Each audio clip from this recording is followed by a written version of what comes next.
Once upon a time, there was a young man named Larry who carried quiet storms inside him. He wasn't loud, nor was he the kind of person who demanded attention.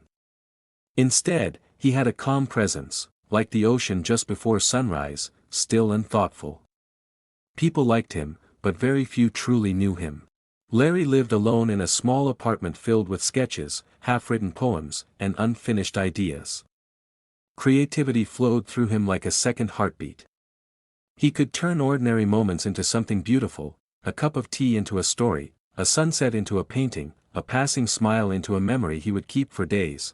But for all his creativity, there was one thing Larry couldn't seem to create: love. He had watched others find it so easily. Friends met their partners in random places, fell into laughter, into warmth, into something real. Larry, on the other hand, kept searching and finding nothing that felt right. It wasn't that he was unlucky in meeting people, he simply never found someone who truly understood the quiet depth of who he was. One evening, as rain tapped gently against his window, Larry made a decision.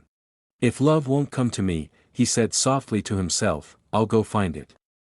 And just like that, he packed a small bag, took his notebook, and set out on a journey, not just across places, but across moments, emotions, and possibilities. His travels took him through bustling cities where lights shimmered like stars that had fallen to the ground. He met people with loud laughter and fast lives, but none of them stayed in his heart. He wandered into quiet towns where time seemed to move slower. He sat in cafes, sketching strangers, wondering if one of them might be her. Still, something always felt missing. Then one day, in a small coastal village, Larry found himself walking along the shore just before sunset. The sky was painted in soft shades of orange and purple, the kind of colors he had tried to capture so many times but never quite could, and that's when he saw her. She stood barefoot in the sand, her hair dancing in the wind, completely unaware of the world around her. She wasn't doing anything extraordinary, just watching the waves as if they were telling her a story.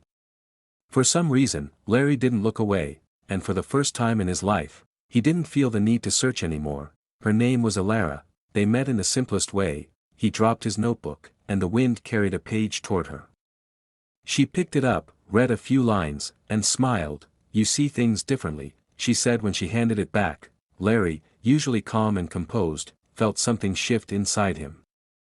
"I've been told that," he replied. They started talking. What began as a short conversation stretched into hours.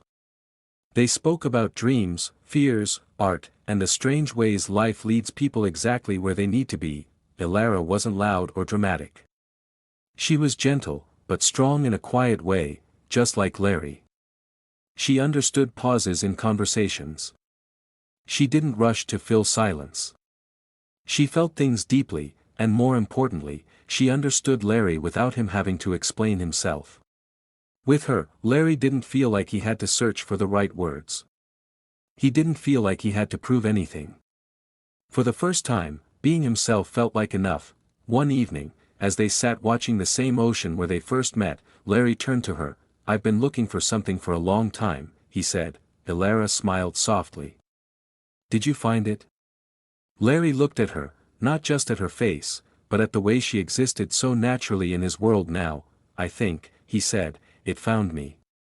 The journey wasn't just about finding someone else, it was about becoming someone ready to recognize love when it finally appeared. And there, by the endless ocean, Larry, the calm, creative soul who once searched the world, finally found the one place he no longer needed to wander from. He found home.